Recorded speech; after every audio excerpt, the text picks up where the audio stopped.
కోరిక సఫలము కాకుండుట చేత హృదయము నొచ్చును. దేవునికి మహిమ కలుగునుగాక. హల్లెలూయా. కోరిక సఫలము కాకుండా చేత హృదయం నొచ్చుకుంటుంది. ఉదయ కాలమున నీ హృదయం కూడా ఒకవేళ అలా నొచ్చుకుంటుందా? ఆ దగ్గరలోకి వచ్చిందా?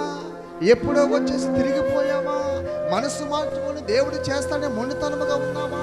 దీపం వల్లే మౌనంగా ఉండి దేవుని సన్నిధిలో మొరపెడుతూ ఉన్నావా?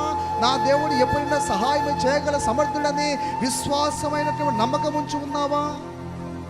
అయితే ఆయన చేస్తాడు. ఒక దినమున నిన్ను లేవనెత్తుతాడు. హల్లెలూయా. దేవుని స్తోత్రం. మనసు నొచ్చుకుంటుందంటే ఇక్కడ ఏమి సఫలము కాకుండా చేత కోరిక, దాని యొక్క పర్యాయాంత అర్థము ఇంకొకటి ఏమిటయ్యా అంటే ఆశ అని కూడా అంటారు. ఆమె అర్థమైందా? కోరికకి మరొక పర్యాయ అర్థం ఏమిటంటే ఆశ. రెండు వేరు వేరా? ఏమంటే ఆశపడడం అంటే వస్తుందని ఆశ, కోరిక అంటే అది కూడా పొందుకుంటామని వస్తుందని, రెండు కూడా ఒకటే. ఈ ఆశ కోరిక ఏదైతే ఉందో అది మన పట్ల జరిగించగల దేవుడై ఉన్నాడు. హల్లెలూయా. అయితే ఆ ఆశ కోరిక ఏమిటంటే దేవుని చిత్తానుసారముగా ఉండాలి, దేవుని మెచ్చేదిగా ఉండాలి.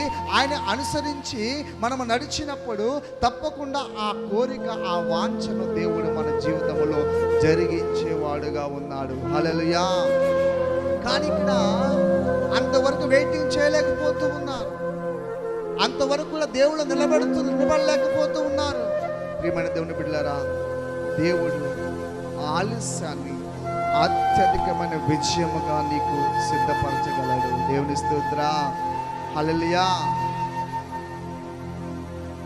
దేవునిలో మనము నిలబడి ఉంటే తప్పకుండా ఆయన కార్యం చేస్తాడు. కానీ హృదయము నొచ్చుకుంటుందంట. దేవుని స్తోత్రం. వాక్యం వింటున్న ప్రియ సహోదరి, ప్రియ సంగమా, దేవుని వాక్యం వినపడుతున్నప్పుడు మొదటి కాలం చెప్పుకుందాము. ఏం కలుగుతుందంట? ఓదార్పు కలుగుతుందంట. దేవుని స్తోత్రం. నేనే మాట్లాడుతున్నా, నేను ఓదార్చువాడని దేవుడు సెలవిస్తూ ఉన్నాడు. హల్లెలూయా. వాక్యం మాట్లాడుతున్నప్పుడు నీ హృదయము మార్పు చెందాలా. వాక్యం మాట్లాడుతున్నప్పుడు నీ చెడు క్రియ ప్రవర్తన మార్పు చెంది మంచిని ధరించుకొని సద్భక్తిని ప్రవర్తించి నువ్వు నడుచుకునే వారుగా ఉండాలి. దేవుని స్తోత్రం. వాక్యం నీతో మాట్లాడుతున్నప్పుడు నువ్వు స్థిరమైన వాడిగా నిలబడాలి దేవుని కొరకు.